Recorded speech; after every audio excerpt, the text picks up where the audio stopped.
Bienvenue dans l'émission Saveurs divines.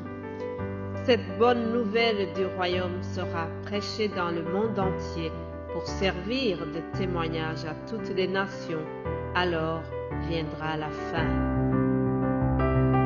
Ce pain céleste vous est présenté par Immaculée Niraneza.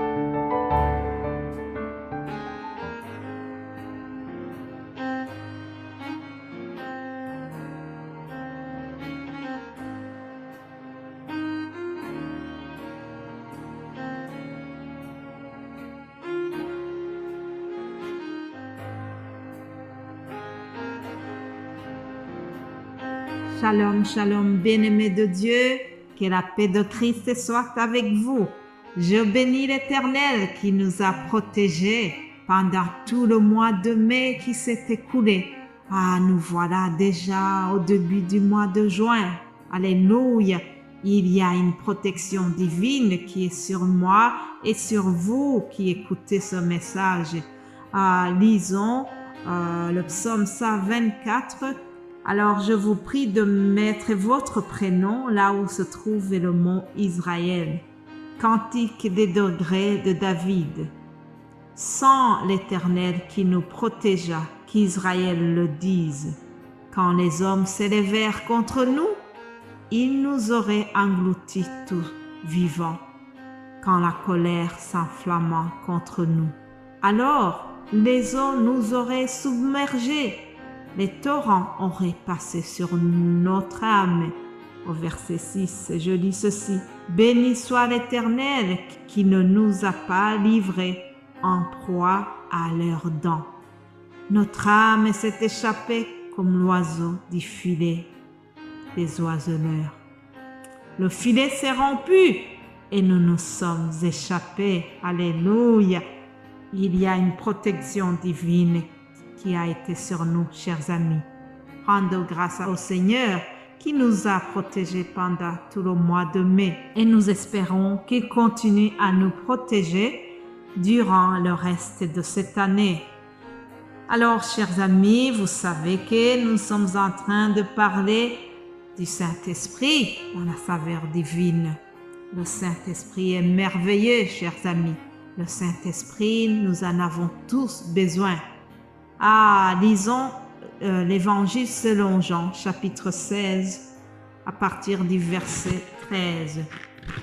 Quand le Consolateur sera venu, l'Esprit de vérité, il vous conduira dans toute la vérité, car il ne parlera pas de lui-même, mais il dira tout ce qu'il aura entendu, et il vous annoncera les choses à venir.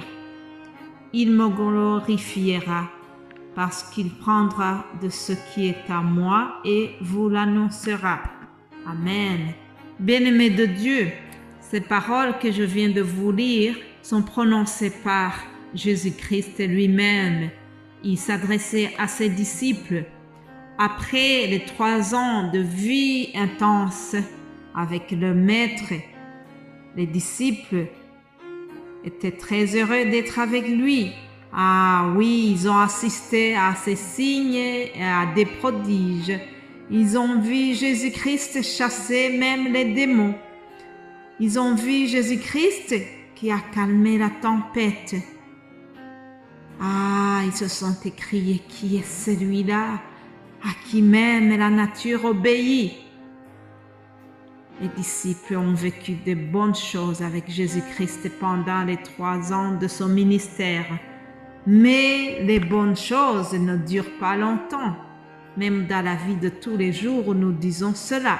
Les bonnes choses ont chaque fois une fin.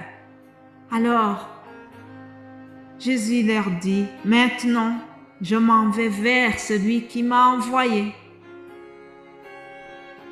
Donc, ils devaient s'en aller. Mais avant de partir, il leur a dit, « Il est plus avantageux pour vous que je m'en aille, car si je ne m'en vais pas, le Consolateur ne viendra pas vers vous.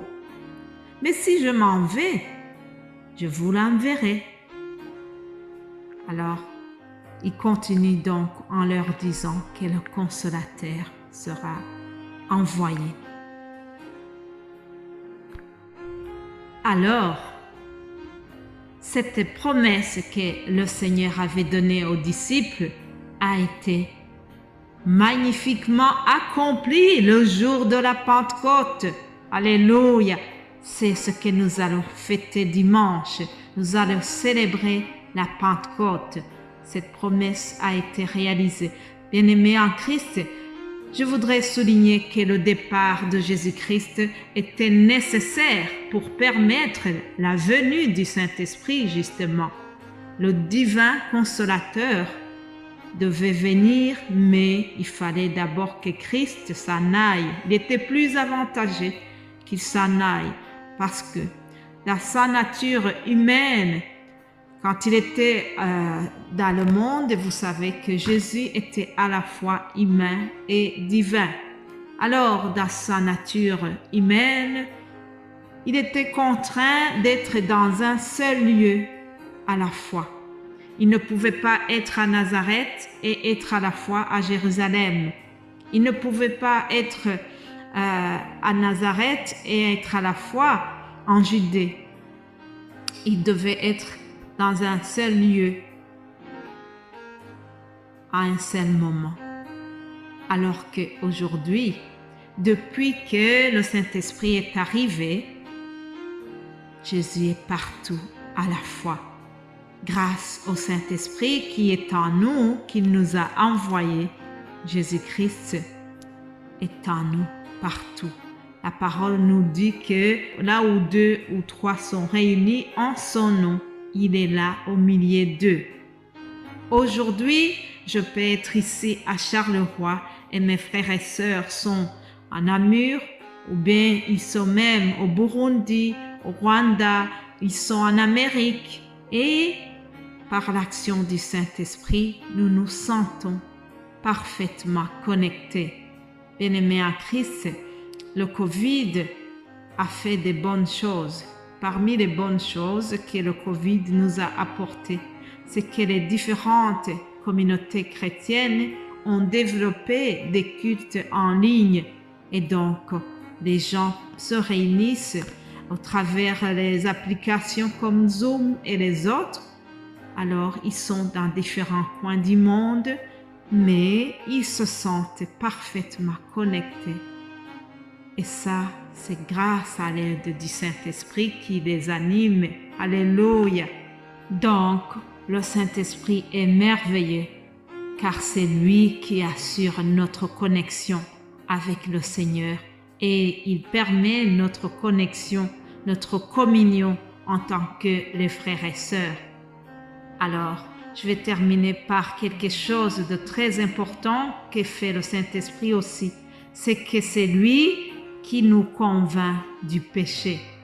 Lisons Jean 16 au verset 8, il est écrit « Et quand il sera venu, il convaincra le monde en ce qui concerne le péché, la justice et le jugement. » Chers amis, dans la nature humaine, nous avons tendance à nous trouver toujours justes, corrects. Il est difficile de reconnaître qu'on a péché, qu'on a eu du tort. C'est seulement le Saint-Esprit qui peut nous convaincre de nos péchés. Depuis Adam et Ève, la nature humaine est corrompue. La nature humaine ne veut jamais reconnaître son tort. Un pasteur a beau être éloquent, il peut avoir un discours très dissuasif, mais si le Saint-Esprit n'est pas derrière pour convaincre les gens, ça ne va rien donner. Alors je prie que le Saint-Esprit puisse vraiment nous parler tous. Est-ce que durant toute la semaine ici, le Saint-Esprit t'a révélé quelque chose? Alors, s'il vous plaît, s'il y a un domaine où le Saint-Esprit a pointé du doigt, prions ensemble pour que vraiment le sang de Christ vienne nous sanctifier. Que le Saint-Esprit nous éclaire et que nous puissions vraiment marcher d'une manière digne des enfants de Dieu.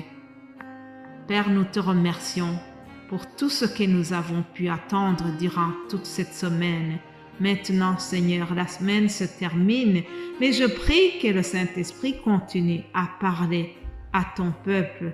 Continue, Seigneur, de leur parler. Continue de révéler tout ce qui n'est pas digne à tes yeux.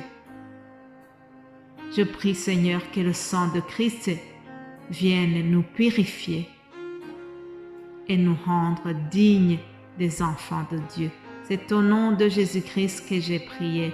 Amen. Bien-aimés de Dieu, je vous souhaite de passer un excellent week-end et nous allons nous retrouver lundi par la grâce de Dieu. Soyez abondamment bénis au nom de Jésus-Christ. Amen.